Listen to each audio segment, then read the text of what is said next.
Middle east में Iran, Hamas, Hezbollah, Yemen का Houthi, Syria और इराक के प्रतिरोधी समूह इसराइल के खिलाफ मोर्चाबंदी में लगे हुए हैं और इन सभी गुटों की अगुवाई ईरान कर रहा है। ईरान मिडिल ईस्ट की सुपर पावर बनना चाहता है, जिसकी राह में इसराइल और सऊदी अरब सबसे बड़ा रोड़ा है। लेकिन अब ऐसा लग रहा है कि इसराइल विरोधियों की लिस्ट में तुर्की का नाम भी जुड़ गया है, क्योंकि तुर्की शुरुआत से ही गाजा युद्ध को लेकर इसराइल के खिलाफ और अब उसके भीतर इसराइल विरोधी आवाज और ज्यादा तेज हो रही है। दरअसल तुर्की के जाने माने 90 साल के इस्लामी न्यायविद और राष्ट्रपति तैयब एर्दोगन की तरफ से फतवा जारी करने वाले हायरेतिन कारामान ने एक बहुत बड़ा ऐलान किया है। उन्होंने कहा है कि इसराइल को रोकने के लिए तुर्की को अब परमाणु हथियार हासिल करना चाहिए। परमाणु ताकत से ही इसराइल की आक्रामकता को रोका जा सकता है। कारामान ने इस्लामी अखबार येनी शफाक डेली में एक लेख लिखा है, जिसमें उन्होंने कहा है कि या तो इस्लामी दुनिया को एकजुट होकर चीन और रूस का सहयोग करना चाहिए या तुर्की को परमाणु हथियार हासिल करने की दिशा में आगे बढ़ना चाहिए।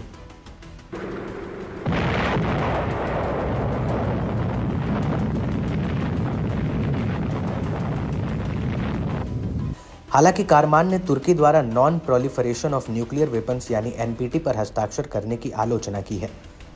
उन्होंने दलील दी है कि इस संधि के तहत परमाणु शक्तियों को मान्यता दी गई है जो औपनिवेशिक हैं। ये अपनी सैन्य ताकत के बल पर अपने शोषण को बनाए रखना चाहती हैं। यदि जिन देशों का इन्होंने शोषण किया है वो परमाणु हथियार हासिल कर लें तो वो फिर उन देशों का उत्पीड़न नहीं कर पाएंगे।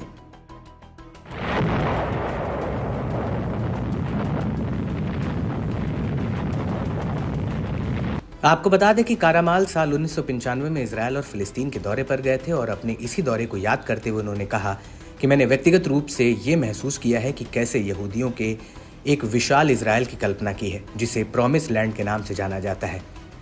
यहूदी पश्चिम की मदद से अपने इसी लक्ष्य में आगे बढ़ रहे हैं। उनके इस लक्ष्य का मकसद ग्रेटर इजराइल को तुर्की के दक्षिण पूर्व इलाके में विस्तार करना है।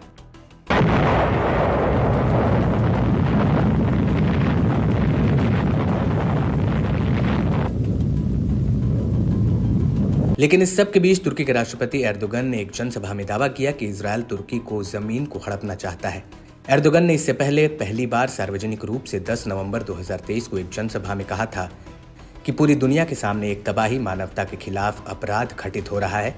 हजारों सालों से फिलिस्तीनी लोगों की जमीन पर कब्जा करके ऐसा देश बनाया जिसका इतिहास सिर्फ 75 साल पुराना है। इसे संतुष्ट न होकर वे परमाणु हथियारों का इस्तेमाल करने की धमकी भी दे रहे हैं, जिसमें हमारे देश को उनके ग्रेटर इजराइल में शामिल करना और अपनी टेक्नोलॉजी में श्रेष्ठता और उत्पीड़न के साथ हमारे धैर्य की परीक्षा लेना शामिल है।